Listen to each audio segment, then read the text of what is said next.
Hello, everybody, and welcome back to the Love Bomb Chats. It has been a hot minute, and there goes Andrew.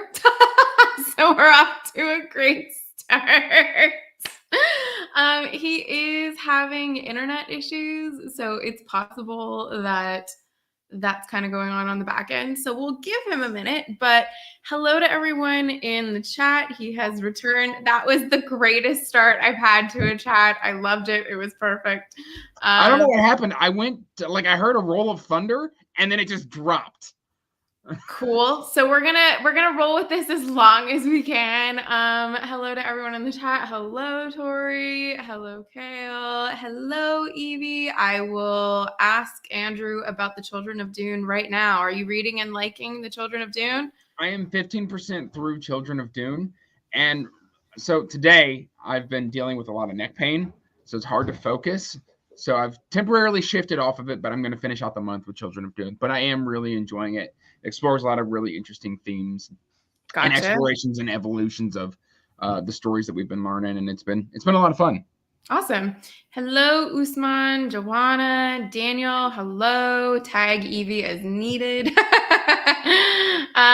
Yes, I would have to agree. Neck pain is no fun. I have chronic neck pain from a car accident like a million years ago, but it's fine. So mine comes from being curled around a toddler every morning. That's fair. She comes into our room at like 5 or 6 a.m. when I'm not fully awake. And so she just kind of hops up next to me, and then I kind of contort around her. And so I just perpetually have neck pain at this point. You got to do what you got to do. Evie is wondering, Aaliyah, yay or nay? Right now it's a nay, but I feel like earlier on in the book, we're getting a little bit of a villain arc from her. Interesting. And then we'll see kind of how that goes. But also I'm getting some from Lady Jessica as well. So I have not read any of the Dune books yet. I loved Dune's reinvention basically with the films. I really enjoyed part 1. I was less into part 2, which I feel like I'm kind of in the minority of that, but I really, really loved part 1. So I haven't watched it. That's okay. That's totally fine. I don't get to watch a lot of TV and or movies. Like by the time like I sit down, I'm just like, I could be reading. And so that's what I do instead. But yes, I might do some like watch alongs on my Patreon. Apparently that's something that a few of my patrons are wanting to do. I just completely revamped my Patreon, which I'm scared. Very cool. I'm so scared. What kind of stuff did you change up on there? So I'm opening up a new tier. It's a $15 a month tier, but what that gets that patron is once a year they can once or twice a year, depending on how I feel about it or how many people sign up. Yeah. I will give them a veto a DNF. And then if they veto it, I have to finish the book and then I have to review it. Oh, interesting. I think that could be really cool. Yeah. Especially because I'm known for DNFing. I know you are. Yeah. Yeah. So it's just like, I was like, okay, how could I tailor this to me and really give somebody some joy for making me suffer? I love that. So it's funny because you also love The Stardust Thief, and you were the only other person on BookTube that I found that also loved this book. I've got it right here. Mine is right behind me, right there. So, you got the fancy one. I have the it's not signed or anything. Well, it's the hardcover and has sprayed edges. I've just got the basic one. So, hey, Britton. A viewer, like I had my paperback was ripped and I was complaining about it in a video, and a viewer pinged me and he was just like, hey, I have to get rid of my book collection. I happen to have that book. You can have it for shipping. Even though it was from the UK, it was still nice. Very, very reasonable. So that's awesome. So what did you like about that book? I just loved the vibe. I loved, names are going to escape me right now. That's fine. Me too. It's been like a year and a half since I read that book. Really, the only thing that irked me was the Midnight Merchant. She was very, I don't want to say bipolar, but like she would be like very distrusting, and then she would trust, and then she'd be very suspicious, and that didn't quite work for me. But like just the way the Jinn are integrated and the powers and the prince, I really liked the prince's journey. Same. Because he went from this very nervous, very bookish, and he had this older brother who was just always better and doing things, and then like he kind of got forced into this situation, and I just really liked his journey. Yeah. And then I don't know, I loved the world, and I loved the politics and the maneuvering, and I'm very excited for the book 2 next year. Yeah, me too. So it was supposed to come out this year. Mhm. Initially, I think it was supposed to come out last year, and then it got pushed to this year, and now it's been pushed to next year. So I'm really just like, I'm on the edge of my seat for it. But in the mid-year freakout tag or whatever last year, the book question was like, what book are you most excited for its sequel? And I was like, I want the Ashfire King. Like, I am really jazzed about this world, and I feel like no one's talking about it. So at least Yeah, no right. one's talking about it in a positive way. But I really loved it, and I agree. I thought that the world and the setting, and Sarah Beth was saying the same thing here. The atmosphere was really great. I also really love Middle Eastern lore and mythology, Yes. and just mythology in general. So that was right up my alley. So do you like mythology books normally? Can you define mythology? Because like if it's like Viking or Norse stuff like that, that doesn't tend to vibe with me that much Okay. anymore. But like if it's Middle Eastern or Asian or like, I mean, I guess British still does it for me, but I mean, British is basically vanilla at Yeah. this point. But I do like exploring. Like I just picked up the Jasmine Throne by Tasha Suri for a little bit of an Indian, I believe I think so. Indian style of fantasy. I like experiencing different kinds of fantasy. Sure. So is there any mythological book that you've read that you're like gold standard other than Oh, Stardust Thief? you're asking questions that I don't really think about. Stardust Thief is really good. Oh man, now I'm looking at my shelves frantically trying to. We'll come back to it, and I'll see That's if I've got fine. an answer. So let's get to an easier question. What is the last book that you read that you really loved? Oh man, that was yesterday. I've actually got it right next to me. I finished Going Postal by Terry Okay. Pratchett. I've read that one. It's the only I Pratchett that I've read. I really thought I was done with Terry Pratchett. Did you? Okay. Yeah, because I got halfway through the Witches series, and I liked the first half, and then the middle book really didn't work for me. And then I didn't really love the Death books, Mm. including Hogfather. You can crucify me. I don't care. But I loved the City Watch books, and then I tried Small Gods. It didn't quite jive with me. And finally, I picked up Going Postal, and this is 5 stars all day long. That's great. I I had loved a it. really good time with that one. It was very funny. I found that it did drag a little bit in the middle. Like I felt if it had been 50 pages shorter, it would have been a 5-star for me, but it landed at a 4-star. But still, really, really fun. I enjoyed the story quite a bit. I like this one quite a lot. So that was a definite, very enjoyable read for me. Are you gonna read the follow-up to that one? Yeah, I've got them. I've got Making Money and I've got Raising Steam in this edition. Oh, nice. Already, Okay. Yeah, I've so. never seen that edition. That is really nice. No, Kale. He doesn't go on a killing spree. No. Evie, I loved Equal Rights. It's my second attempt at Discord. Fair enough. Equal Rights, I believe, is the first book, and it's very, very good. Yeah. Of the Witches collection. So. Yeah, honestly, this is the only one that I've read. I've read Pratchett when he's combined with Neil Gaiman, but as a solo author. Yeah, I love Good Omens. Good Omens is really good. It's one of my top tier books of all time. I love Good Omens so very much. I pledged the Kickstarter that they're doing the graphic novel for, and I'm not really a graphic novel person, but I was like, oh, I have to have it. Like, I just felt so compelled. But speaking of special editions and stuff, I saw your video the other day, and you were like, I have this very fancy and very beautiful special edition that is a combination of Anansi Boys and American Gods. And I then went and ordered it, and mine arrived today. I'm very pleased by it. It is so nice. It's so really nice. Yeah. I loved it. The decision came down to was like, because this is the whole reason my channel exists right here. American Gods, yeah. When I joined a Discord, it was because Nico had started a buddy read with somebody by the name of what was her channel? I'm gonna be Rose K Reads. She's not active anymore, but they were buddy reading American Gods, and I had just read American Gods, and I wanted to talk to people about it, and so I joined Nico's Discord, and because I did that, I was then bullied into creating a YouTube channel. So I unhauled my mass market paperback, and I was either going to do something like this. I know Easton Press has signed editions. Yeah. But that was more money than I wanted to spend, and Folio had really nice editions, but again, more money than I wanted to spend. $40, done.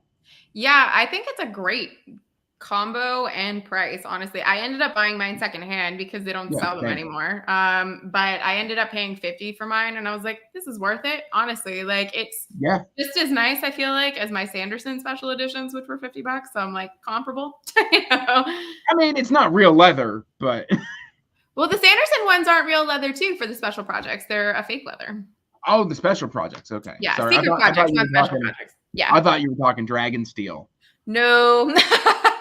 No, those are well out of my price range. Like for $100 a pop, those better be real leather. Yeah, and they've gone up. They're now like $150 for most of the books. So I thought they were $125. I think it was some were $125 and some got bumped to $150. Which is kind of a bummer. And then like I know that they obviously upped the books that are 2 books per 1 book. Like a lot of the Stormlight books seem that that's the way that they're gonna go. But yeah, I don't like that. Grimmauld Press has been increasing their prices too.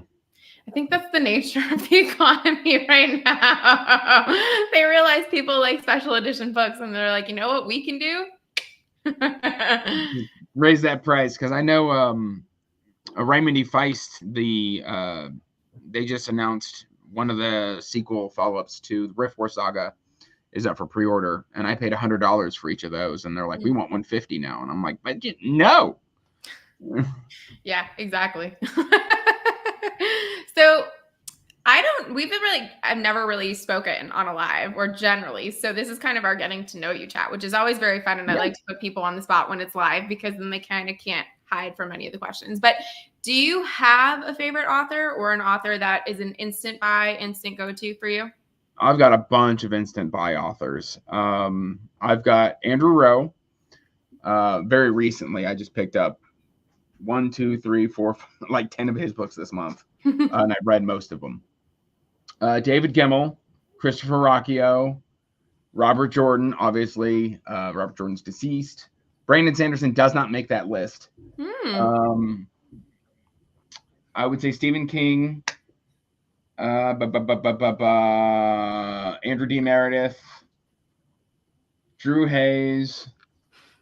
I would have said Ted Williams 3 years ago, but not anymore. I would have also said Jim Booker, not anymore. John Gwynne is still on my list.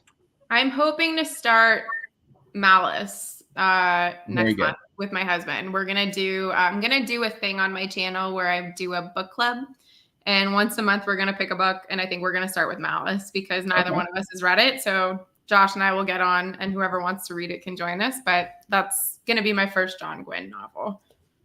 Nice. Faithful and the Fallen is my favorite series by him. Okay. But Malice is not the best book in that series. Okay. So which of the series would you feel is the best? A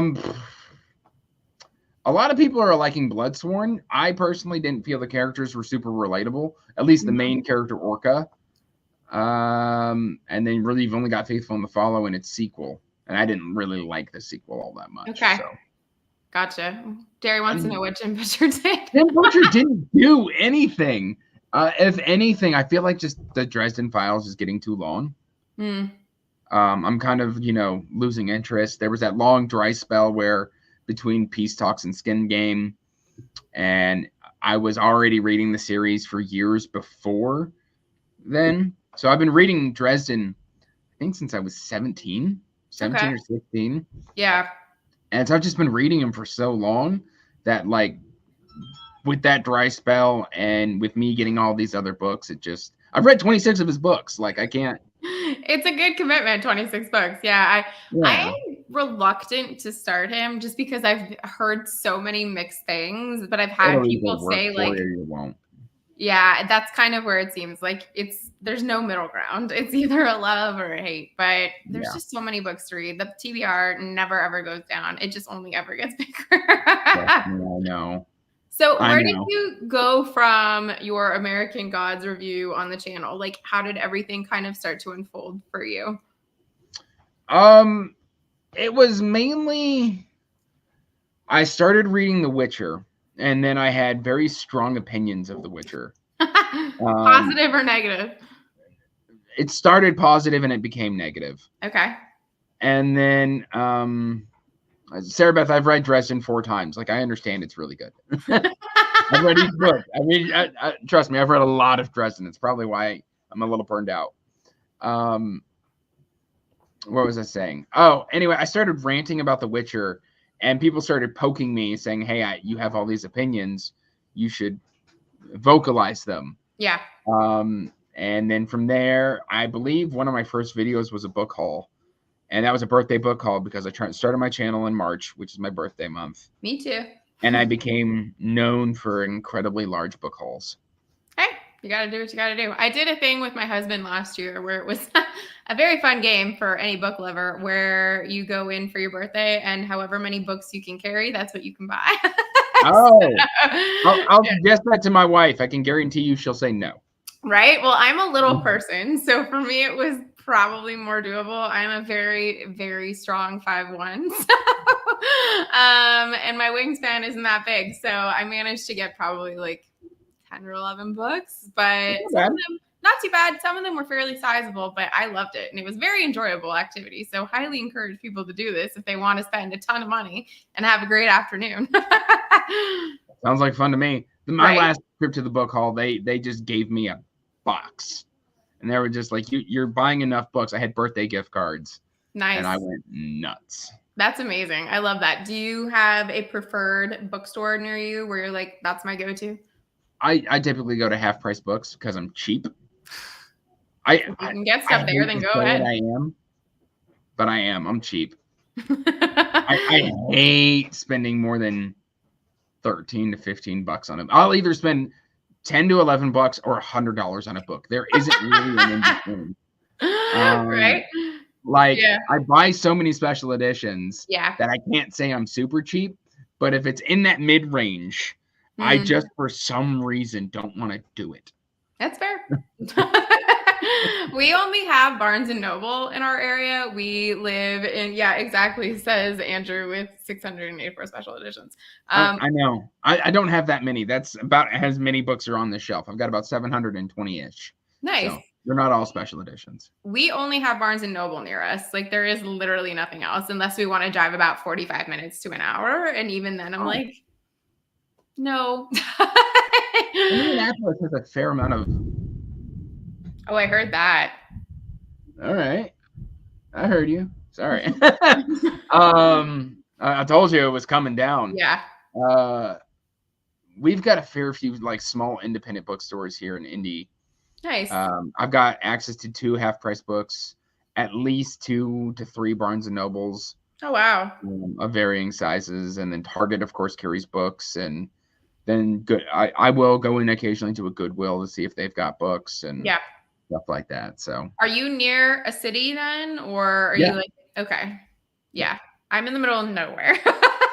fair enough. I mean, it's interesting because I'm like 30 minutes from Baltimore, but I love Baltimore. there you go. But the 30 minutes away that I am is the middle of nowhere. So, Okay. but Baltimore itself only has a Barnes and Noble and it's like in the middle of the city. And even then it's attached to the university. Like it's not really a real Barnes Oh and yeah, we've Noble. got one of those. Yeah. Yeah. So it's imposing and just, pretending, but that's fine.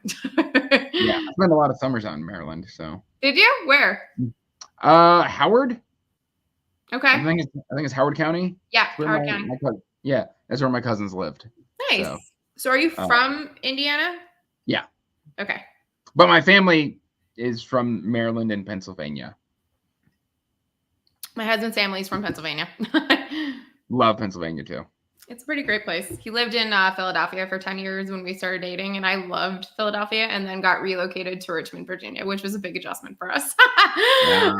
Yeah. But we then moved to Maryland a few years later because it was way too hot for a Canadian in Virginia. I was melting. I can't deal with that kind of humidity. It was not great for me.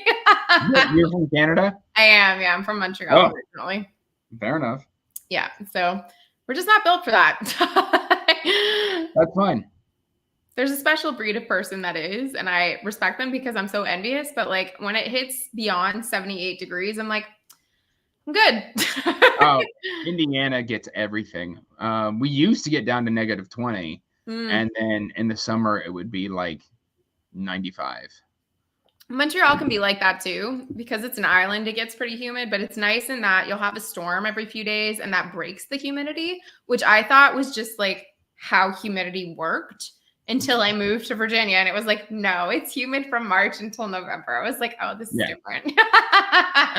It's very, very different. But yeah. Poor Tori, she came to visit me last summer, and it was just for like the afternoon, and we just happened to having a heat wave, and she just the whole time was just melting. I don't blame her. We're also pale people, Tori and I. So like the sun and us, we probably don't get along very well. But in terms of books, because I'm going to jettison us back into books, is there a preferred, like, did you start with your channel thinking, okay, I'm predominantly going to talk about fantasy? Like, is that where, it was always fantasy? Growing up, I read fantasy, I read sci-fi. That's always kind of been my jam. So, I mean, I was gifted Wheel of Time and The Hobbit and on Christmas. Like I would unwrap those books at Christmas. Okay. So I've always been a reader. I read Dresden as a teenager, Dragonlance as a teenager. So I've always just been predominantly fantasy and then occasionally sci-fi. Okay. So was The Hobbit the first fantasy book you ever read then? Oh man, I don't know. At 34 years old, I don't know anymore. I can tell you I read it at 11, and I can tell you I was reading much before 11. Okay. I think I started reading at 6.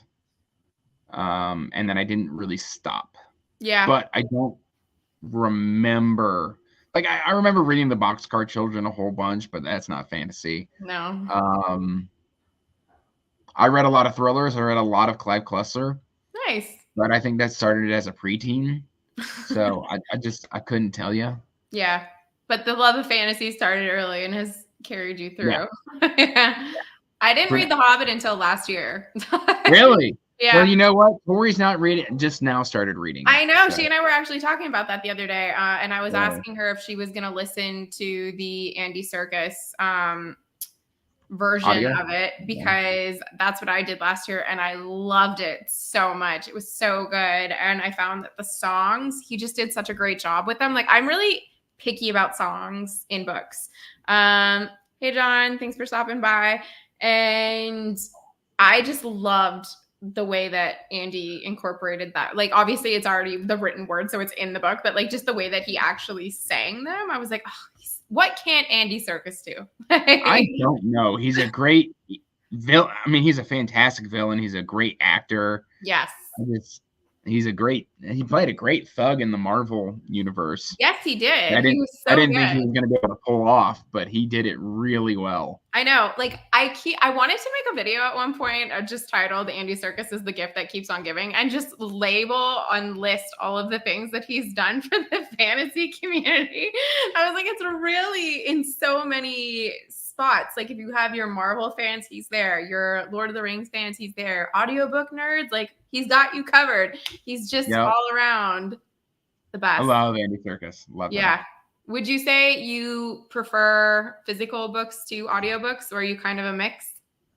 So it's weird because lately I've become very digital oriented. Okay, me too. Which I don't like. Yeah. I actually want to stop that. Okay. I don't know if I will, but I want. Yeah.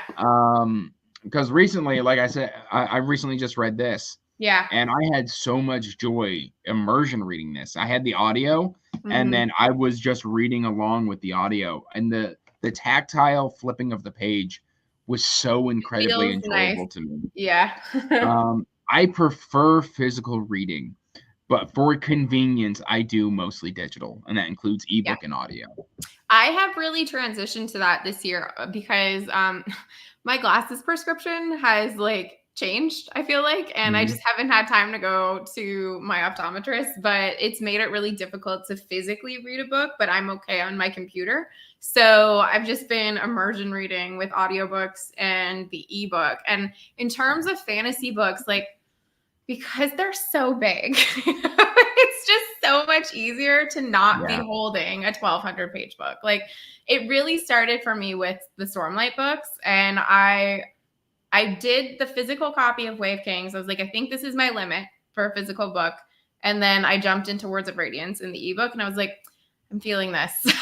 This is so much easier than trying to read this in bed. I think I've only done Stormlight on audio.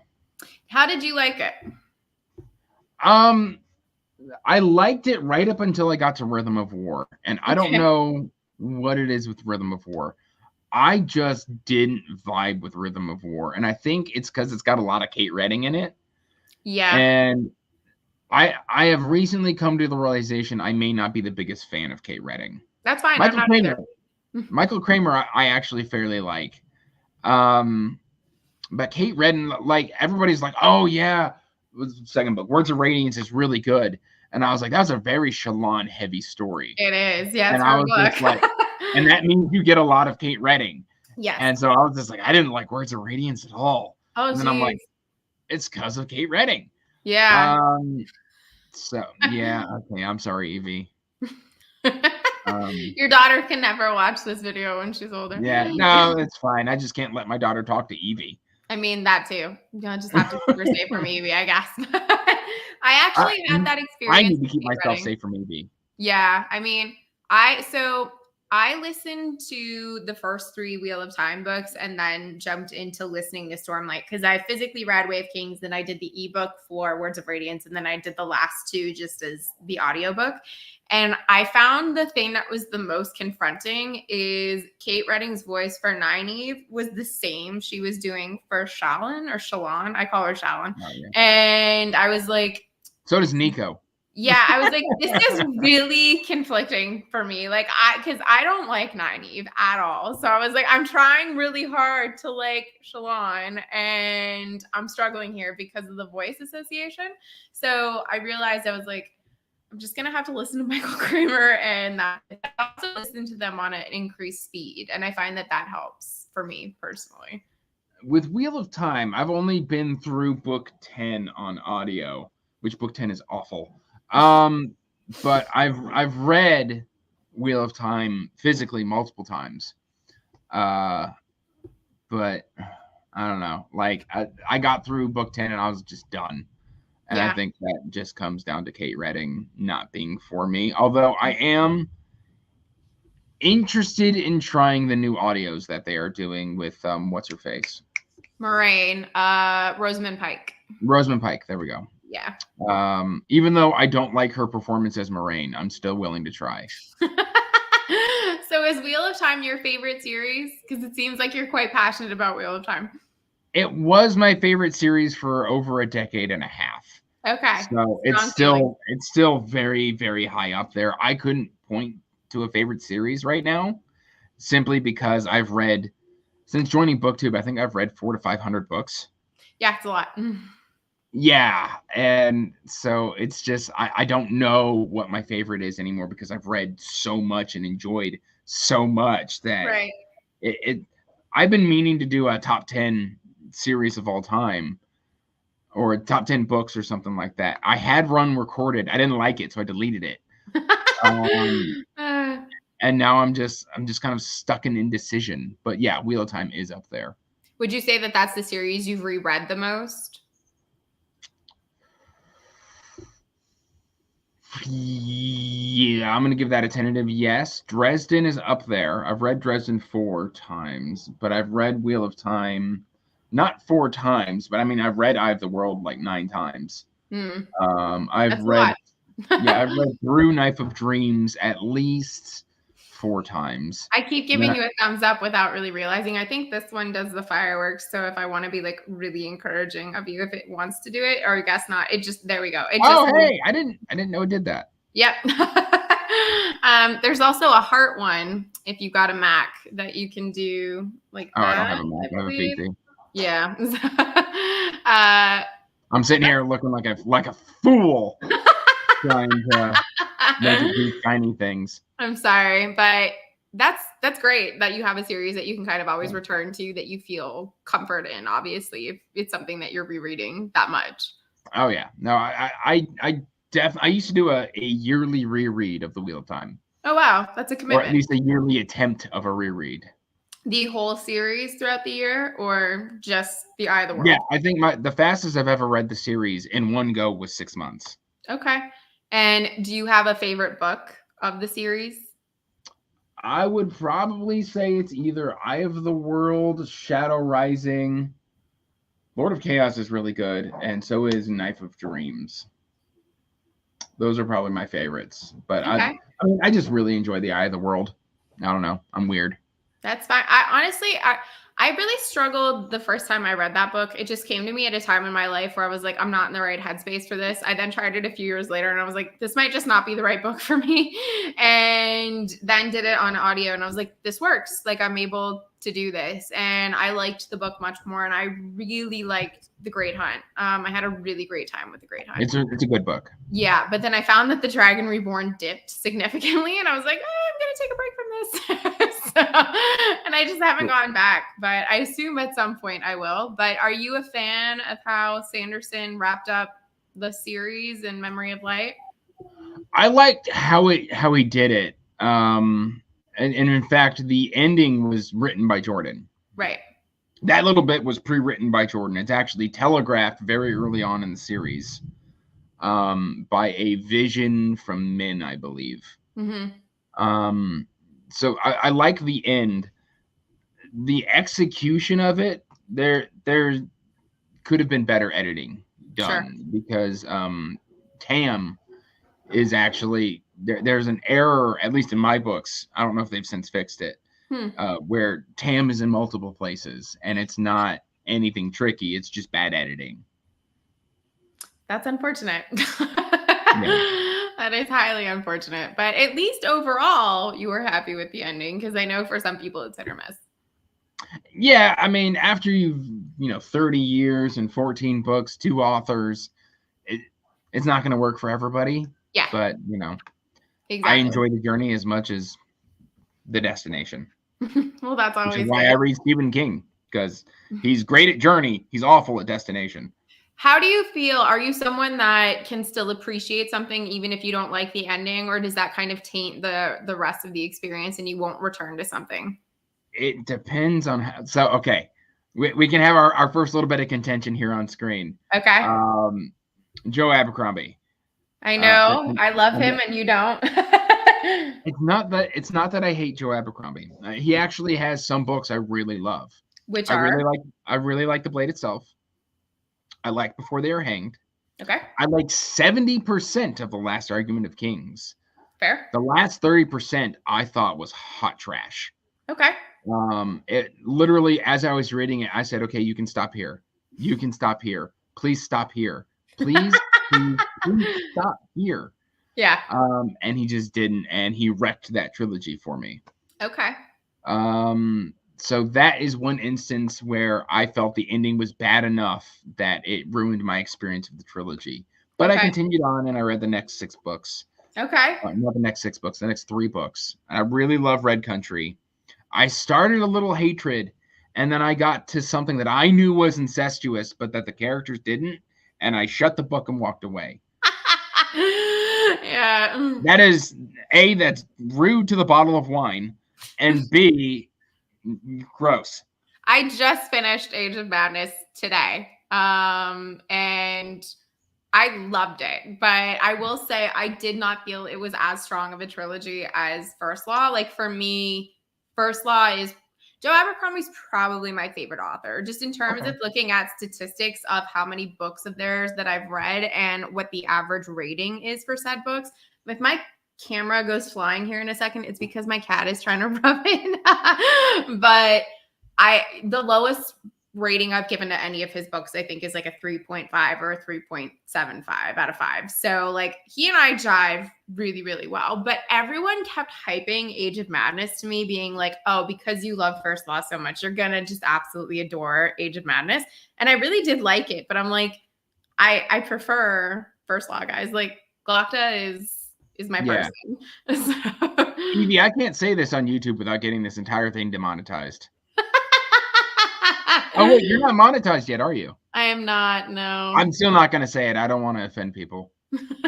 You can tell me after off screen. No, she says brewed to the bottle of wine from a little hatred, and it's something sexual in nature. Yep, it sure is. But I love him. So do you feel like other than that one instance, typically, even if you don't super love an ending, you'll maybe reread it or continue? Because you then said you continued like the standalones and stuff, which you ended up still liking. I liked the heroes. I loved Red Country. And then what's Best Served Cold? Best Served Cold. I actually did a critique analysis on my channel of Best Served Cold, where I thought it was overly long. Yep. I thought it was probably like because that one's divided up into parts. And yes. I think it had like 6 or 7 parts, and I thought it needed 5 to work correctly. Because literally one part was inserted in that then extends the book even longer than it needed to be. And I felt like I just got tired of the revenge trope by the end of it. Yep. I thought it was a decent book right up until like, I don't know. Until part 6. I think I gave it like 3.5. That's fair. In terms of the standalones, I felt like Red Country was the one I liked least, but I thought that Best Served Cold was the worst written, if that makes sense. Because I agree. I thought it was way too long. I was like, I get like this is a revenge story and this is what we're going for, but it gets a little bit redundant when we're kind of going through the whole process. But The Heroes for me was a 5-star book. I absolutely loved that book. I loved the characters. I love good humor in a book, which is why like Neil Gaiman and Pratchett occasionally really hit the right tone for me because it's very sarcastic. And Abercrombie also comes in with that very British humor. And Gorst in The Heroes for me is one of my all-time favorite characters. I just love him. So did you do the audios? Yeah, Stephen Pacey is my favorite, and it is perfection the way that he does Gorst's voice. I've been trying to convince my husband so high and squeaky. Oh yeah, it's great though, because that's what it is. Like this big beefy warrior with this tiny girlish baby voice. It's so great. The juxtaposition between that and his inner monologue voice that Pacey does for him is and he's utterly emasculated through the entire book. Yep. I love him. Like, poor guy, just ask her out. Jesus. Oh, I know. I was laughing every time there was a whole thing about that. My husband actually made me, we do a tradition every year where we make each other nerdy Valentine's cards, where we find each other nerdy Valentine's memes and stuff. And this year he made me one of Bremer, pretending that I was Fenry. So it was very, very funny. And I always enjoy stuff like that. But do you have a favorite audiobook narrator? Because Pacey is 100% mine. Oh, gosh. I mean, I could say Luke Daniels, Nick Podell, Samuel Rukin. Probably those are some of my go-tos. If I know anything is narrated by those 3 gentlemen, I will be all over it. Moira Quirk. I really love Moira Quirk. Nick Podell. Kirby Hayborn. I really like Kirby Hayborn. Travis Baldry. I can't leave off Travis Baldry. Who else do I got going on here? I would have said Simon Vance, but yes, Jeff Hayes. But I've really only listened to Dungeon Crawler Carl from Jeff Hayes. Okay. Which is wild and zany and crass and crude and bombastic. And I've been wanting to give it a go. Audio is the way to go with Dungeon Crawler Carl. Yeah. I'm sure I could give you other names, but That's a good list, though. Is there a series other or like a book other than Christian Dungeons and Rodstein. There you go. That you're like, oh yeah, you need to do this in audio as opposed to physically reading it. I would say Cradle as well. I know a lot of people who have tried to read Cradle physically bounce off of it more Hmm. because maybe the humor doesn't come through as much. Yeah. So excuse me, I would say Travis brings a lot of characterization and a lot of emotion and wit and humor, and he just elevates what Will put on the page. Well, that's great. Yeah. So For me, mine is always first law. I'm like, you need to do it in audio. the one thing about Stephen Pacey that always gets me is whenever he does a sex scene, he really makes it awkward. Like That's he part of why goes I for love it though. He goes for it. Oh man. But I personally love the way that Abercrombie writes those scenes because they're always awkward. Like they're never straightforward and it's just always chaotic. it's So always awkward and fumbling yep, and always. grunting and Yep. just like It's so I feel awful. like I'm intruding. Like I love Abercrombie. For me, I'm just like, man does no wrong. But I get your critiques of him because I felt kind of similar at the end of the last argument of Kings. I was like, what? Like, did this is what? Okay. yeah, at 70%, the story was done. Like we were good to go, and then I feel like he just kept writing to make sure everybody got the worst possible ending they could. And then I Yeah. was just like, thanks, cool. Yeah. Yeah. I hear you. I cracked up. Tori is saying, I cracked up at the first law scenes. Yeah, me too, Tori. I thought they were very funny. When you get to Age of Madness, you will probably also laugh. Unromantic. Yes, they're not very romantic. Do you have a preferred subgenre of fantasy that you kind of tend to lean more towards? Not really. I mean, I've got everything pretty much on my shelves. I've got cozy, I've got urban, I've got Norse, I've got nautical, I've got heroic, sword and sorcery, grim dark. It's all there. I've got romance. I've got Parasol Protectorate down there. I've got a little bit of it all. I've got vampires. I've got I've got pretty much all of it. I know you've been toying with the idea of trying Akatar. Is that actually ever going to happen? I don't know. So I floated it to my patrons, and they just seemed lukewarm on the idea. They started spitting out other stuff that I should do. They're like, Akatar's been done.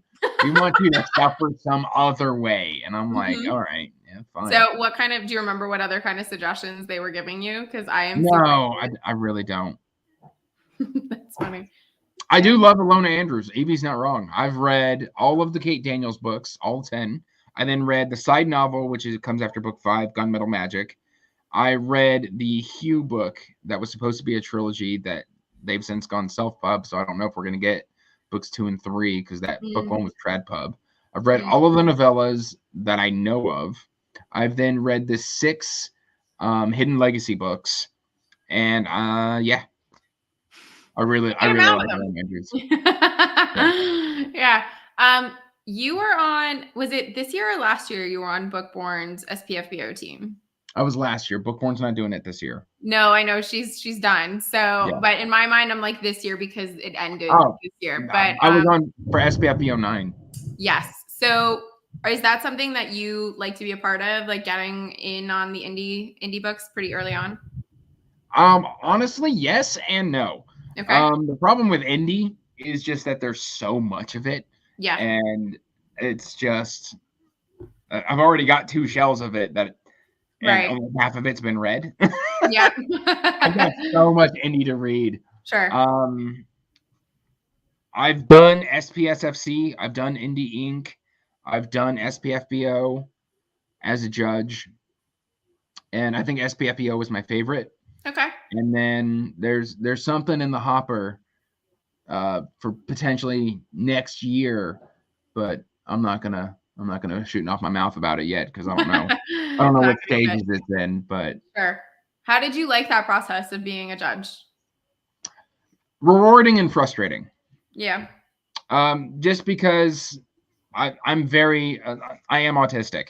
So if you give me rules and I find that the rules are being bent, I get a little bent out of shape. Sure. So if you say no sequels, that means no book twos. I don't care if it's not a direct sequel. If you put book 2 on it, it's a sequel. Yep. So some of that was allowed through in SPFBO. Oh, I didn't know that. Yeah. One of my That's favorite awkward. authors. Say what? That's really awkward if it's a book 2 and you haven't read book 1. Well, I mean, so the best example I can give you is Rob J. Hayes. Mm-hmm. Never Die, Pawn's Gambit, and Spirits of Vengeance. Yep. That's a trilogy. However, the trilogy doesn't follow just one character. So, Right. like, it'll resolve the storyline in book 1, but one character will move on from book 1 to become the protagonist of book 2. Mm-hmm. And then this one will resolve. And then somebody that you were introduced to in Yep. book 2 will appear in book 3. They may That's the not be the main classic. protagonist. That's how romance typically works when you have like romance trilogies and stuff. So I got it. Yeah, and so stuff like that will be allowed into SPFBO, Okay. even I though see. it's a book 2. And Right. I don't know. So stuff like that kind of bugged me. And like whenever I'd bring it up, it would kind of come down from on high of it's being allowed to stay. Mm-hmm. Fine, whatever. Yeah. So just stuff like that. And then a fantasy competition should be about fantasy. And some sci-fi was let in, some gothic fantasy was let in, stuff like that. I don't know. How would gothic fantasy not fall under that category for you? It depends what you define fantasy as. So if it's Sure. got like 2 ghosts in the story and you're deeming it fantasy, but it's set in an urban setting where like spooky stuff happens, that's Yeah. not fantasy to me. It's It's more not horror. fantasy enough. Yeah. Yeah. I get what you're saying. So what to you what's your definition of fantasy? Like Magic. what I is it? like magic. I like a different world. I like swords, magic guns, spells, dragons, fantasy creatures. Could be Slavic, could be Nordic, could be Egyptian, could be Mexican, whatever. Mm-hmm. Indian. I don't care as long as it feels magical. As Sure. long as it feels like this is a different world. This is a different reality. Sure. There are, I don't know. What's your I hear cat's you. name? Mercutio, but we call him Murray. Mercutio. I know Yes. that name. It is from Shakespeare and Romeo and Juliet, but Okay. he is not named for that. He is named for Ben Affleck playing the character Mercutio in Shakespeare in Love. Okay, Because the intelligence of the character in that movie is very little, and this cat, while he is very sweet, is as dumb as they come. So it's a very apt name, but he's very lovely and trying to kill himself with every single day because he's always making very, very strange decisions, but it's fine. Yeah. What was I going to ask you now? Okay. So if that's your definition of fantasy, do you tend to lean more into high magic systems or low magic? Like where do you kind of fall, or it doesn't really matter for you as long as the story's good? I think as long as the story is good, it doesn't really matter to me. I enjoy high magic and I enjoy low magic. It depends on honestly what mood I'm in. That's fair. I feel very similar. Yeah. Do you have a favorite low magic author in general? No, but I do. I don't have a lot of low magic, so Mhm. I do prefer high magic. But I mean, I would say GM White is very low magic, and so is Mark Howard. Those are both Okay. indie authors, and I think I would lean more towards GM White. I mean, like the magic is hinted at. Sure. Yeah, I feel like for me, my only real exposure with that, I guess, is probably GGK. Mhm. But you and I both DNF, to be honest. That wasn't the story for me, but I loved Lions of Valor songs so much. I got to the closet scene. Yeah, I got there too. And I think I DNF'd soon after. I think I got to like 20%, and people were telling me by that point, because it was a buddy read that was happening, and I was saying, not super feeling this so far, guys. And they were like, when you hit like 15%, it really takes off. And I was like, all right, fine. And then I hit 16% and I was like, no, it's just not for me. And I am the opposite of you. I am a classic non-DNFer that I will suffer through a book because I'm that person that I'm like, maybe it gets good. But I have allowed myself this year to start DNFing things, which has It feels good, doesn't it? It feels good, but also feels very scary. It's just like, it's a weird thing where I'm like, oh, am I letting myself down? Am I letting the book down? Because maybe the book gets better. But I'm also a person that will go back and retry a book if it didn't work for me, because it might just be That's that fine. it didn't work for me at that time. I used to have a series called DNF Redemption. Yeah. Where I can't say I used to. I still technically have a series. I just haven't done an episode in a while. Sure. What's a good example of a book for you that was a DNF and you're like, now 5 stars, love it? That would be J. Zachary Pike's Orconomics. Okay. And that's, but there's a caveat there. He intentionally made the first 50% of the book boring. So that in the second half, he could turn it on its head. Yeah. And make it amazing. Right. He basically subverted his own book, and like it was an intentional thing. Sure. And so like I was reading it and I'm like, this book is crap. Like I'm like, it's funny, but it's boring. Yeah. And then as I got further in, like, because everybody kept telling me to come back, I DNF'd it 3 times. Oh geez, yeah. And I kept being convinced to come back, and finally I sat down and I hit 50%, and it was just like he flipped a switch, and it became amazing. So but that was done with intention, and it's not often that I felt regret for DNFing. No, like I said, I've done, I think, 2 or 3 DNFs this year, 2 of which were buddy reads, and I felt really bad because I was just like, oh, I don't like. Bad. Yeah, I don't like that I'm not fulfilling a commitment. I'm not that type of person. I like to do. I do it all the time, and I feel bad every single time. Oh, it's awful. It's so bad. I actually DNF 4, and 3 of them were buddy reads. Now that I'm thinking about it, the last one was with Murphy, but she also DNF'd it, so I felt okay. That's fine. I've DNF'd with Murphy.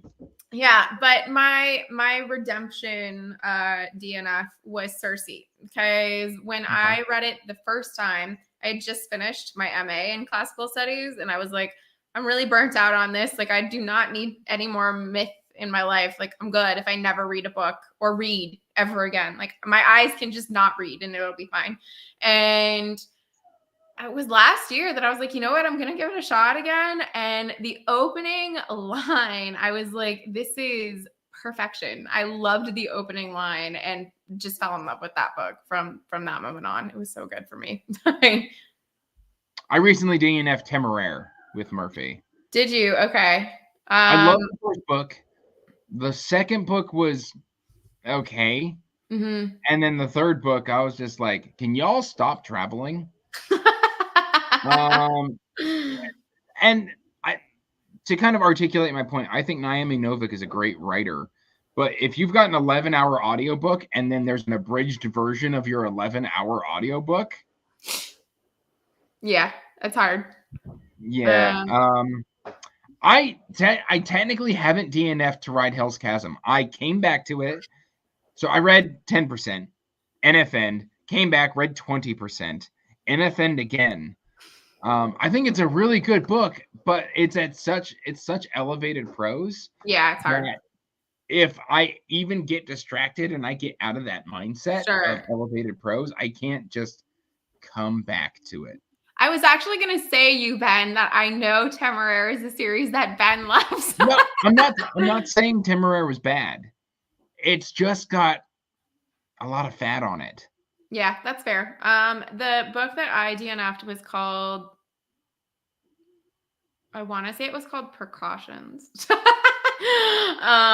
It was really bad, but the prose were good. So Murphy and I were both conflicted that we were like, does this get better because the prose are really good? And we were both just like, no, it's not getting better. So we called it quits. But yeah, wasn't my favorite story to stop trying to make. I'm not trying to make NFN a thing. It's just what I say. I get it too. I agree with it's not for now. I agree. It is not for now. Because yeah, I really do think that books can find you in the right time and they can very much find you in the wrong time. And it's always funny too, if you're a mood reader, which I am, in terms of jumping from one author to another, where if one author has very elevated prose to another author that has more simplistic prose, it takes me a while to adjust my headspace and mindset. The big example for me last year was I just finished The Lions of Aberson, and then I jumped into Yumi and the Nightmare Painter. Uh, there we go. And I've been his book That's too. so fetch, Evie. I love that. I love fetch. But I found that my experience of Yumi for the first while wasn't great because I was like, oh, I'm holding this to the standard of how GGK writes and not how Sanderson writes. And I had to pull myself back and say, no, people write differently. Like, this is just maybe not the right book for me right now. I ended up really liking it in the end, but it took me a while to get I haven't. The only secret project I read is Tress. And did you like it? Mm. Okay, not for you. And again, I did that one on audio, so that may be the problem. Okay. But I thought the first 30% was really great. Hi, bud. No, don't go towards the litter box. You stay with me. We're gonna just end these. Hi. Oh, you want to say hi? This is my Hellion. Hi. I have one just like you, but she's in bed. He's going to bed in 30 minutes. But what was I saying? Oh, I didn't like the way one of the characters was acting. That's fair. I don't want to talk spoilers, but I think I know who you're talking about. He was an exaggerated version of himself than what he appears in other books. And I felt like it was more of a thought experiment that got published. Okay. I loved it. I liked the ending of it, but I thought it was a good concept. I liked Tress the character. I liked the end. I just didn't like the way that character acted. That's fair. Have you read The Princess Bride? Well, I've watched The Princess Bride. Haven't read it. Do you like The Princess Bride movie? It's one of the best movies ever created. Absolutely. Completely agree. You should definitely read the book. It's really, really fun. I was thinking about getting the folio edition. I didn't know I haven't done it yet. I do have, where is it? Right here. I've got Amber Spyglass, all 5 of the Golden Compass books with Philip Pullman. Yeah. Princess Bride and film book I agree. They are both very, very excellent. And I will say it's probably, I think, the best adaptation that I've seen based on the book. But there is an added level of context in the book that is just so good. I could rave about that book, honestly. It was one of my favorite reads of last year. Yeah, I didn't know there was a folio edition of Princess Bride. I'm definitely gonna have to look it up. Yeah, it's like, I think it was like $75-$80. But I recently read this, which I watched as a kid. It's The Neverending Story. Okay. Whoo, that movie scared me so much as a child. Like, I still haven't recovered from that quicksand scene with the horse. Oh my gosh. So the scene is in the book. It's very abbreviated in the book, but I would say that the first half of that book was really amazing. And then at about the 65%, it starts kind of going downhill, and it just kind of drags itself out to kind of teach the main character a lesson. But I still liked the reading experience. Yeah, I know Joanna loves it.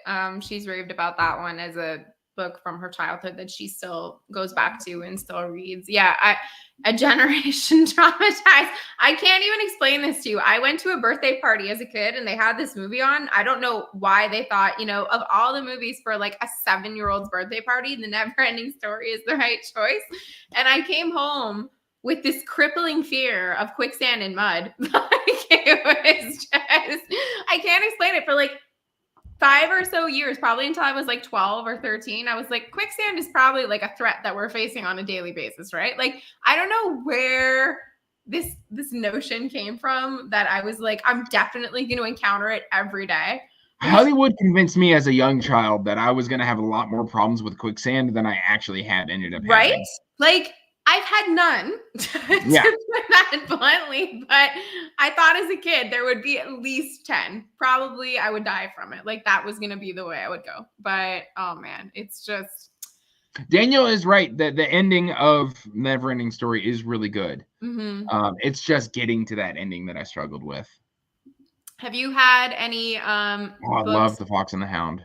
The movie makes me cry so much. I loved it. I agree, Tori. We were scarred so deeply, which is, I was going to say, have you had a book that you either really loved or were really terrified as a kid that like was either made into a film that you saw or anything along those lines that has stuck with you? I mean, does The Lord of the Rings count? I'm that old. I mean, you and I are the exact same age. I think I'm probably like a week or so older than you based on when your birthday is in March. I'm March 29th. I'm the 12th. So yeah, I'm like just a bit older than you. So same age group. But yeah, so Lord of the Rings is technically an answer. That's fine. Say. Mine was The Secret of Nim. I was totally terrified of The Secret of Nim, the film. We had to read the book for school and then they showed us the film, and Rats with Red Eyes, like in animated form, was not working well with me. It was on like quicksand level of fear. So, I don't really understand why. I don't know if that's one. You know what? I'll say this one. One that I absolutely disliked was Ender's Game. Ender's Game was an awful movie of a great book. What do you mean, Derry? Are you gonna like? Yeah, you're gonna have to explain that, Derry. My nightmares, because.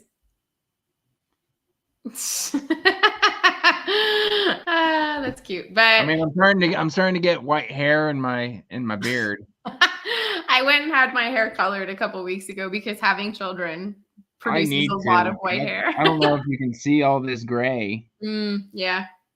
Giant forehead. I've been with my husband so long now that when he started to get the gray hairs, he would be like, "Can you pull them out on the sides?" And we would do that for the first few years, and we've given up on that for a little while. Hey, Anita. Only about an hour. It's fine. Yeah, it's fine, Anita. You're fine. An hour and 1 minute to be exact. Yeah. Right on time. The movie is terrible. I know a lot of people. Kyle, I think, just reread Ender's Game and had very strong opinions with it, but Kyle tends to have very strong opinions about everything. So Kyle's wrong about Ender's Game. Let's put it that way. Ender's Game and Ender's Shadow are great books. The rest of the books, not so much, but Ender's Game and Ender's Shadow are really good. Fair enough. Did you, I remember earlier you didn't mention George R. R. Martin on your list for anything. Are you a fan of George R. R. Martin, or is he not really in your wheelhouse? So those are right here. Okay. Yes and no.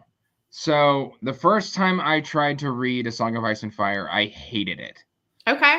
I got to Khaleesi's marriage night. Yeah. And I was done. And then last year, I believe Joanna and a bunch of other people were reading A Song of Ice and Fire. Yep, they were rereading it. And I got through Game of Thrones. I got through Clash of Kings, which I really like Clash of Kings. And then I was reading Storm of Swords, and I got to an argument between Tyrion and his dad. And I just got annoyed and shut the book and walked away. And I haven't come back since. So, I don't know. We're somewhere in the middle. I really love Clash of Kings, too. Clash of Kings is my favorite of the series, which is a very unpopular opinion. I thought it was great. Yeah, most people are. I call it by a rude name. I call it ACOC. Because if you abbreviate. Anyway, I'm a child. I mean, whatever works, honestly. Well, but it wasn't even sexy times. It was just Tyrion arguing with his dad about sexy times. But so is this a thing for you in books? Like, you're really not for that in general? It depends how it's executed. Is there anyone that you've come across that you're like, oh yeah, executed really well? Not that I could name. No. Yeah. I'm a big fan of Fade to Black. Okay. Mainly because I feel like most people get it wrong. That's fair. Especially like if a female author is trying to talk about writing about how a man's going to act in bed and vice versa, like that, it's just, I don't know. I'd much prefer a fade to black. Let my imagination fill in that gap and Sure. move on and tell me a story. Don't give me heavy breathing and petting. Petting is a wonderful description. I feel like that could be a blurb on a book. There's no heavy breathing and petting. Andrew's Wizardly Reads. That's so funny. So one of the things that I've been talking to a few people about lately, just in terms, because I had a really big romantasy start to my year. I ended up reading like 40 romantasy books, which is the first time ever. I had a great time with it.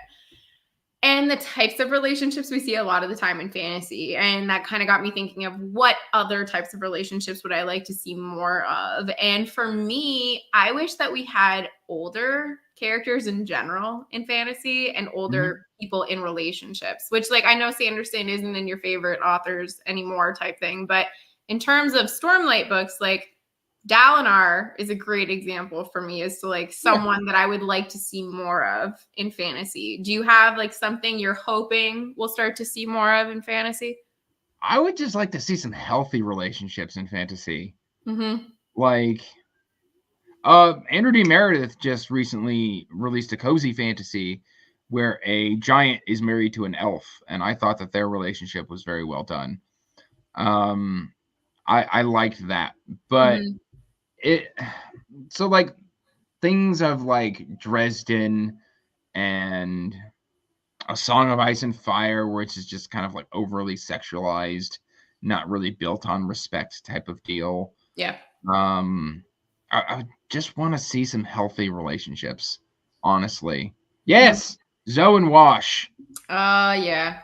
Fantastic banter, healthy relationship, a little unhinged, which is fine. But one of the few times too that we see where the woman is in the authoritative position for the most part, which I don't mind that. No, I really enjoyed it just because I feel like a lot of the time in sci-fi and fantasy we kind of get the reverse. Yeah. I don't particularly love the fact that Randall Thor has 3 women. The harem doesn't work for you? No, the harem doesn't work for me. There's lots of heavy breathing and petting there. Characters, and I just wish he would pick one. Yeah, I didn't get to that point. Okay, so the Hexologists is just, it has a lot of heavy petting in it. They're constantly just like, the book tells you that they have intercourse every day, and then they're always flirting with each other, which was just meh. Vimes and Sybil, yes, Vines and Sybil is very good. Although Vimes is terrified of his wife. He's absolutely terrified of his wife. She's just a force of nature. As one might be. Yeah, right? Yeah, for me, I think my favorite relationship other than Dalinar and Navani in most recent times has been from the Lions of Alrasan. It was Rodrigo and Miranda. I really I have that to read. Right there. So good. It's such a good book. And it is, like, that's not a spoiler. Like, they're married. Anita, you uncultured swine. Go watch Firefly. Poor Anita joins the chat and immediately starts getting harassed. Yes, exactly. How dare a married couple love each other and be attracted to one another? It's unheard of. Talking about the Hexologists. Okay, this isn't really a spoiler, but basically a rug gets damaged, and the husband is looking down at this rug, and he's sad at the end of the book that they have to get rid of the rug because that's where they first did it, and that's it. I don't care. That's hilarious to me. And frankly, like, Josiah Bancroft writes these really great relationships and then ruins them at the end, especially with Over a Rug, the Books of Babel. Just, I hated the way all of those relationships ended. Don't tell Alan. I've told Alan. Yeah, Alan is big time Josiah Bancroft fan. I know that. I haven't read anything by him yet, but They're good books. They're one day. great books. Don't get into them for the healthy relationships. No, I mean, sometimes I'm fine with a healthy relationship. Other times I'm like, I just want to see something unhinged. Go for it. Like, That's fine. on you. I'm not in the unhinged camp. For me, like Abercrombie has unhinged relationships, and Okay. I love them. I'm like, these are so funny to me because of how unhinged they are. I actually do own the Hexologist. I just haven't read I it do yet. too. It's on the shelf. It's been read. I've read all of Josiah's books. I buy all of his books. I'm just Cheaply. criticizing them. You cheaply buy all of his books and then criticize them. That's Yes. fine. Exactly. I use You get me. Pango a lot of the time for my I buy and sell on Pango. Yeah, I've sold a couple on there, but for the most part, I just end up buying things. Which I bought a book last week, and I didn't realize this. Evie, if you're still here, you'll understand. I ordered a couple of Emily Henry books, but they were Book of the Month ones, and I didn't realize that the Book of the Month ones are taller than I hate Book of the Month. the regular one. It bothered me so much, so I'm just looking at it on my shelf, and I'm like, despite the fact that they're cheap, they have that stupid badge. exactly. I I don't like it. I'm like, why is that there? Like, why? put it on the inside of the dust jacket so I don't have to look at it. Agreed. Completely agreed. So, what are some books that you are really looking forward to reading that you think are going to probably be a 5-star read for you? Oh man, Under Heaven by GGK is definitely on that list. Blood Pieces of Eight by Peter Hartog. I'm hoping Making Money is another 5-star read. Mm-hmm. Gosh, I've got so many I could just throw out. Let's see here. I'm trying to be select. Probably A King's Radiance by L.R. Schulz. Those Left Behind by N.C. Scrimgeour. I think I've said that wrong. It's fine. Possibly correctly. I don't know. The Jackal of Nar by John Morrow. I'm really looking forward to. The Black Crown by John Douglas. This sounds really good. The Trials of Ilderwood by S.C. Selvin. Just a whole bunch of stuff. Yeah, I've got like 300 books behind me I haven't read yet. So I hear you. It's always the struggle of the booktuber. Oh, crack my back. But yeah, no, I've got a ton of stuff that I'm really excited. And well, don't tell me that, Rogue. I don't like Tchaikovsky that much. Rogue is always full of very strong opinions. I like Tchaikovsky's novellas. I loved Ogres, and I loved Put Away Childish Things. I loved Empire in Black and Gold, and I loved Guns of the Dawn. Everything else has been disappointing for me. Mm. Well, no, Memory of Time, I believe is what it's called. I like that one as well, but its sequel was disappointing. Yeah. So. I haven't read him yet either. Honestly, there's still so many authors for me to branch out and try. The problem for me is I'm a binger. If I find a book that I really like, if the series is available, I'm committing to that entire series until I finish it. The only one that I've stopped myself is that I want to read Dark Age. Well, I did Dark Age. Is it? No, I want to do Dark Age and Light. No. Did we do Dark Age? No, we did Iron Gold. I want to do Dark Age. Apparently, I did Balloon somehow. I think it's because you did the peace sign. Maybe with Tori, and then I want to do Lightbringer with Tori because we inadvertently buddy read Iron Gold together, and it was really, really fun. So I stopped myself. Lightbringer. I'll join you for Lightbringer. That sounds fun. Yeah, but Dark Age in June, yes, and then Lightbringer maybe June or July. Laura, Guns of the Dawn is really good. I do plan on reading his stuff. I just, like I said, it's so many, there's just always so many books. And like, I feel whenever I see someone else reading something, I get FOMO. I'm like, well, I like that book. FOMO is something hard. This month, I had my first binge in a long time. I actually put out a video about it today. Andrew Rowe. I saw that video, yeah. I read 5 of his books this month. That's awesome. Just back to back, which is not something I do. Mm-hmm. So that was fun. And I'm having to stop myself from doing a 6th. I get it. I read 5 Emily Henry books this month, and I read 3 Joe Abercrombie books. Yeah, I'll just go through a whole thing. Brian saying good guy to binge. Yeah, Andrew Rowe, yeah. If a series is available like that for me, I'm a very impatient person. So if the ending is Same. already there, I'm like perfect. I'm gonna up that on my list as opposed to an incomplete series, unless it's yeah. I read Evie. I read 4 Emily Henry books over 8 days. I was so happy that we dragged you into that, Evie, because they're so great. But I love finding the right series. I feel like I've forgotten how to binge, and that makes me sad. Yeah, We can it's find you definitely a something series that story.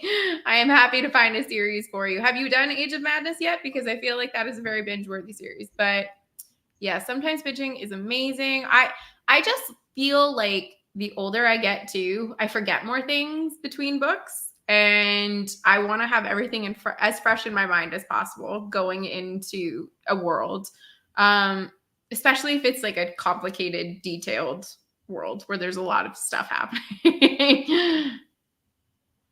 just switch to audio, Anita. It's fine. I know he did. I know he did. But I hope you forgive him at some point. If not, I'll reread him on your behalf. Hello. Do you have a favorite series that you've binged other than Wheel of Time, or is like that still Wheel of Time? I mean, I've binged Dresden. I've binged Arcane Ascension. I can't say I binged Draenei by David Gemmell. Mm-hmm. I've binged Sun Eater before. Okay. I've been How do you I've like Sun read, Eater? huh? How do you like Sun Eater? Oh, it's literally, I think, a generational defying series. It Okay, will so I want define. to start reading it. So Yeah. I've been told that people think it might be hit or miss for me. Okay. Convince me to read this book. Like if you ran into a person you didn't know on the street and you're like, you need to read this book, what do you say to them? Oh man. So the fact that you like Red Rising is a good step in the right direction.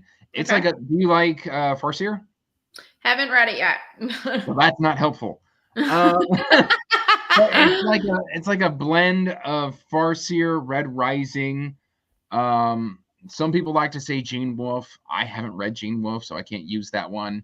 Mm-hmm. But it's this beautiful blend of elevated prose, but still digestible, with great ideas, strong characterization, with vast ideas. With just imagine if Darth Vader was the main character and he made the right call by turning to the dark side, and Okay. you get to slowly watch this happen. Fabulous. I could very easily be convinced on that. Daniel's saying he would be surprised if I didn't like it. Yeah. I think that sounds right up my alley. I would think that It's sounds good. really, really good. I do this too, I Brian. have been known to walk into a bookstore and tell people to put a book back on the shelf. I do that too. But I also then equally am like, try this. Like I Yeah. always try to guide people to the authors. I saw somebody walking around a bookstore with Ready Player 2 recently, and I said, just do yourself a favor and put that back on the shelf. Mm-hmm. Tori, if you want another person in your read, let me know because I don't have a definitive date of when I'm starting.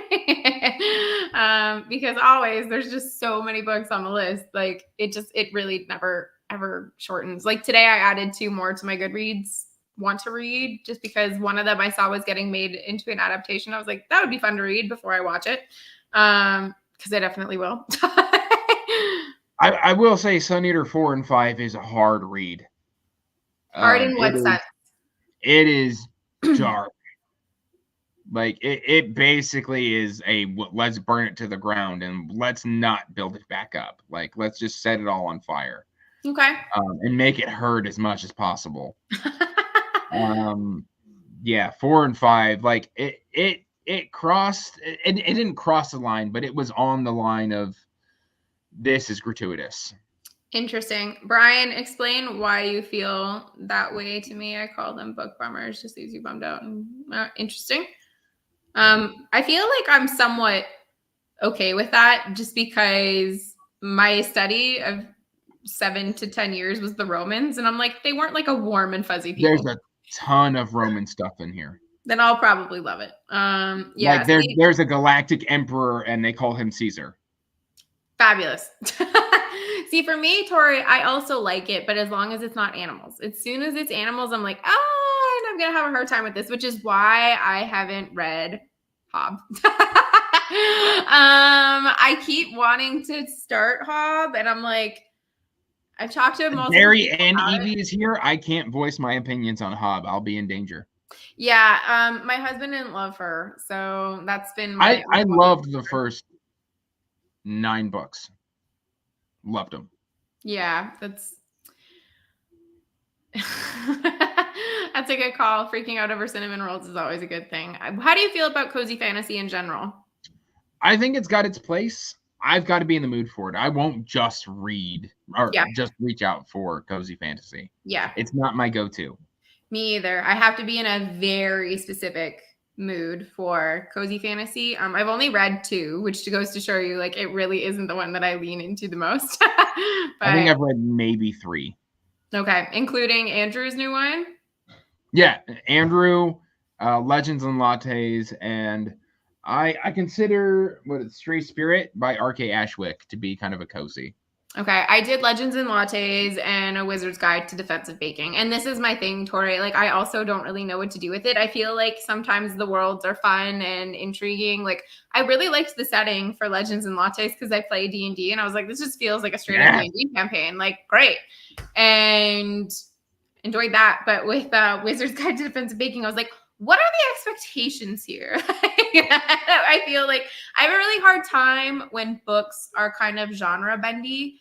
Kind of how you are with SPFBO rules and regulations and stuff. Like, that's how I get very conflicted with book genres. I read David Mitchell for the first time this year. I read The Bone Clocks, and it was like 6 different genres, this book. And I was like, but what are you? Like, I was really struggling for the first third of that book just because I couldn't pinpoint in my mind like what I was supposed to be expecting of it.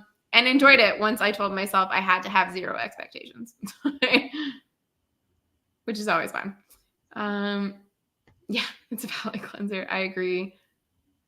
Yeah, I agree. It's fine if you want to just hang out. What do you play for D&D? I enjoy dwarf fighters, but Okay. my last couple of campaigns I've been a half elf ranger. Nice. Are you in a long-standing campaign or? I'm sort of kind of like my group. We're on our 4th campaign in 4 years. Nice. So our campaigns tend to last about a year. And that'll be about 20 meetups a year. That's fine. So you get to do it in person? That's always better. No. Yeah. No, my DM's in Nevada. My everybody else is, let's see, there's one other player here in Indiana, there's one in Pennsylvania. How'd you find them? My DM moved. No, my DM met these people in college, and then they went and made friends. And I grew up with my DM, and then he moved into Nevada, and everybody else dispersed. And then we hadn't hung out in a while, and so he kind of brought me into the group and integrated me into his college friends as well. That's awesome. I love that. I play a drow necromancer. She hates everybody, and she's delightful. Everybody. I love her so very much. Yeah, she really, really does hate everybody. I have been to Oklahoma once, and I went in the summer. Well, if we're counting September, like early September, still is summer. I was only there for like 3 days, but it ended up being much nicer than I was expecting. I didn't really have expectations, and I thought Tulsa was a very nice city. So a random little fun fact. We went for a wedding. Otherwise, I probably wouldn't have gone. Yes, I think it's so fun. My necromancer is like 600 years old, and really, she's forced to go out on these campaigns with people, and she hates every single second of it. How long has your campaign been going? It's been going on for about 2 years, but I will say we're playing really infrequently just because of the fact that toddler schedules are very hard to accommodate, and they have a 7-year-old. So it's just kind of like we're never on the same schedule, that their kids going to bed around 8:30 to 9, and our kids in bed at 7. But then we need to go to bed a lot earlier because their kid is sleeping in and our kid is up before 6. Yeah. And I've My gotten my group gets irritated with me because they'll be in the middle of combat. I'm like, guys, I got to go put my kid to bed. yeah, exactly. But I'm at that age now where if I'm awake past midnight, like I seriously pay for it the next day, where I'm just like a zombie walking around and I'm like, this is not worth it to me. Like I love you guys, but I need to go to bed. I seriously, every time I host a party, I want to go and buy one of those banners that says "Please leave by 9." Yep, that's pretty much how we are. I'm like, we are the couple that we go out for dinner at like 5 to 5:30. Yeah, that sounds great. Yeah, it's great. Like we get home Officially in the mid-30s. yes, and we get home and like our kids just gone to bed and I'm like, cool, I now have an evening and I get to be in bed by 10:30. Like this is perfect. Yeah, I've got some friends who are like, yeah, we'll hop on at like 9. And I'm like, PM? No. And they're like, yeah. And I'm like, no. You do that on purpose? Yeah, our friends do that too, where they're like, we can come over at like 9. And I'm like, in what planet do you think we still do that? Like, we did this 15 years ago. Not anymore. It's not happening. Yeah. Oh man, I wish we still could, but it's definitely not a thing. Brian, isn't that because you owned a nightclub? Like, isn't that your job was meant you to work like third shift? Yeah, like overnight. It's 2:30 a.m. here. Where are you located, Shadia? Because that is late. Yeah, I would love to be able to do that. I miss sleeping in so much, but it's just I can't. Since having kids, I can't sleep past 7:30. Oh, anything past 7:30, and I'm just tossing and turning. Like I'm in denial that I'm awake for about my an husband's hour. like that. Yeah, he went away last weekend for a wedding, and he was like, "Oh, I'm gonna get really great sleep," and then he was up at 5:30, and I was like, "Well, that was a wasted opportunity." Because my body still is like, "Oh, you need rest? Here, have narcolepsy," and I'm like, "Great, I'll take it. Like, this is perfect. I need a deep sleep." But yeah, take advantage of those early bird specials. I agree. So, Andrew, I think your child's going to bed in like 4 minutes, right? Yeah, well, 4 to 14 minutes. 4 to 14 minutes? Okay. 4 to 14 minutes. So if you had to sell anyone on a book right now, like the average person, what would be the book that you would sell them on? Oh, God, the average reader? Mm-hmm. Oh, man, it would be this one. Hold on. So I've just been ranting and raving about this with my patrons recently. J.A. Andrews, The Keeper Chronicles, the complete trilogy. Each book is technically Going Postal is a good one because it does deal with the mail service and it's hilarious. So Jerry isn't wrong. But this is a trilogy. It's a single bind up. You only have to buy one book. You get 3 books that are connected, but each has its own different protagonist. It's a very light and easy to understand magic system where you kind of pull energy from the environment and you can use the Vital to do magic. It's got travels, it's got dragons, it's got dwarves, it's got elves. It's a kind of sort of 90s classic style fantasy.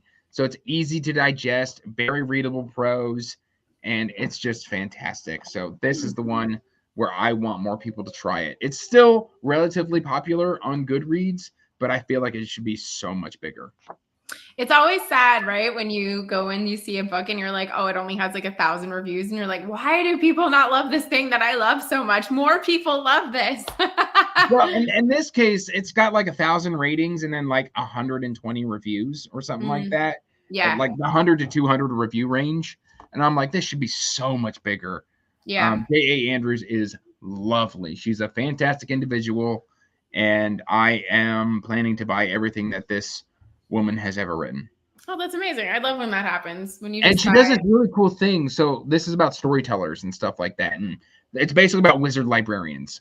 And they go out and they collect knowledge and do stuff. One guy's trying to find out how to cure his wife in the first book. The other one's trying to find his lost sister in the second book. I just started book 3 today, so I don't know what that one's about. Okay. But she does this thing where like the storytellers will tell stories. She'll then go and write the short story and it's published. You can purchase it and have it on your shelf. And so she's got like 8 of them out there where just this collection of stories that you can experience that are in world. Oh, that's awesome.